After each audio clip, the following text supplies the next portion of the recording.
முன்னாடி ஹிந்தி தெரியாது போடா அப்படின்னு சொல்லுவாங்க. அதை கேட்க சந்தோஷமாக இருந்துச்சு. இப்போ நிறைய பேர் ஹிந்தி தெரியாது போடான்னு டிஷர்ட்லாம் போட்டாங்க. அதை பார்க்கும்போது சந்தோஷமாக இருந்துச்சு. இப்போ தான் ஹிந்தி தெரியலன்னு ரொம்ப கவலையாக போச்சு. பக்கத்தில் சல்லின்னு உட்காந்து 2 வாரத்து ஹிந்தியில் எனக்கு பேச முடியல. இதுக்காக ஹிந்தி கற்றுக்கணும்.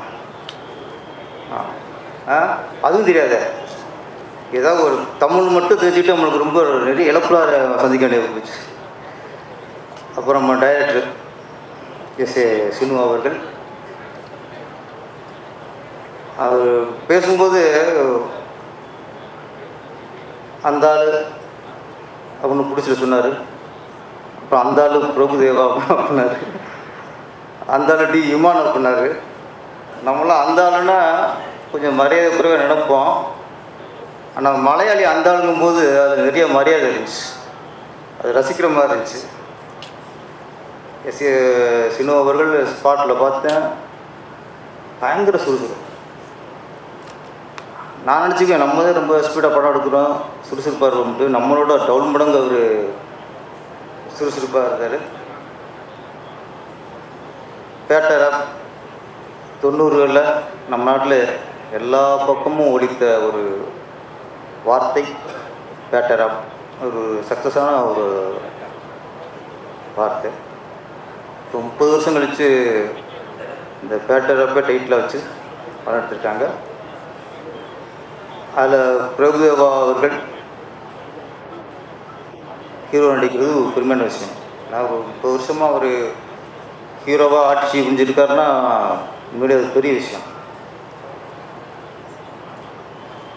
90ல் வந்து ஒரு டான்ஸ்லாம் பார்க்கும்போது சொல்லுவாங்க, இவருக்கு எலும்பு இருக்காலேம்பாங்க. 30 வருஷம் ஆகி இன்னும் எலும்பு வரல உடம்புல. அப்படியே இருக்கு. அவர்கிட்ட வந்து இந்த ஒரே ஒரு மாற்றம், 30 வருஷம் கழிச்சு ஒரே ஒரு மாற்றம், தாடியில் கொஞ்சம் நிறைய இருக்குது, அவ்வளோதான். மற்றெல்லாம் உடம்பு அப்படியே இருக்குது. ஃபேஸ் அந்த கலை.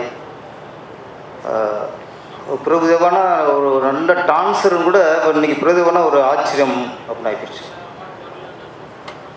நம்ம சினிமாவில் வந்து சொல்லுவாங்க, இந்த வாரிசு சொல்லுவாங்க, அப்பா பெரிய டைரக்டரு, அப்பா பெரிய நடிகர், அவங்க இதெல்லாம் வரது ஈஸிப்பாங்க. பிறகு அப்பா வந்து பெரிய மாஸ்டர், சுந்தர மாஸ்டர். ஓகே, அவர் பையன் வந்துட்டார், ஈஸியாக வந்துட்டாருன்னு இப்போ சொல்லலாம். ஆனால் அது அறிமுகத்துக்கு மட்டும்தான் யூஸ் ஆகும். ஒரு பெரிய நடிகரோட டைரக்டரோட ஒரு மாஸ்டரோட பையன் சினிமாவுக்கு வராதுந்தா அறிமுகத்துக்கு மட்டும்தான் அது ப்ளஸ்ஸாக. ஆனால் 30 வருஷமாக பிரபுதேவா அவர்கள் தான் இடத்துக்கு தக்க வச்சுருக்காருன்னா முழுக்க முழுக்க அவரோட திறமை,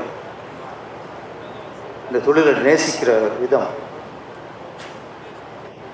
ஆரம்பத்தில் காதலில் ஆடும்போது பார்த்த அந்த எனர்ஜி, இந்து படத்தில் ஆடும்போது பார்த்த அந்த எனர்ஜி இந்த பேட்டர் அப்பில் கொஞ்சம் கூட குறையல, அப்படியே. அப்போ 30 வருஷம் கழிச்சு கொஞ்சமாவது ஒரு உடம்பு கொஞ்சம் எல்லாருக்கும் ஒரு சோறு வரும், ஒரு தளர்ச்சி இருக்கும். இவர் கூட்டிகிட்டே போகுது.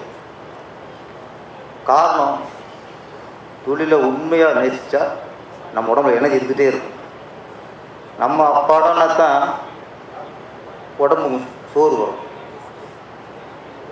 பிரபுதேவா அவர்களுக்கு எப்படி அந்த பேட்டர் ஆஃப் சாங் பெரிய ஹிட்டாக இருந்துச்சோ, அதேமாதிரி இந்த பேட்டர் ஆஃப் படமும் மிகப்பெரிய ஹிட்டாகவும் அதுக்கான எனர்ஜி படத்தில் ஃபுல்லாக இருக்குது. இன்னொன்று, சமீபத்தில் நிறைய படங்கள் பார்க்குறோம், வெட்டு குத்து இப்படி ஒரு நிறைய வன்முறைகள் நிறைய படங்கள் பார்த்துட்ருக்கோம்.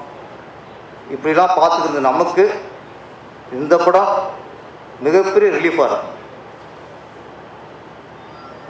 காமெடி, கலகலப்பா, சாங்கு, ஃபைட்டு எல்லாம் கலந்த ஒரு கலகலப்பான ஒரு கமர்ஷியல் படம் சொல்லலாம். கதையும் அப்புறம் அந்த மாதிரி கதை பிரபுதேவா மாஸ்டருக்கு ஏற்ற சரியான கதையை டைரக்டர் உருவாக்கியிருக்காரு.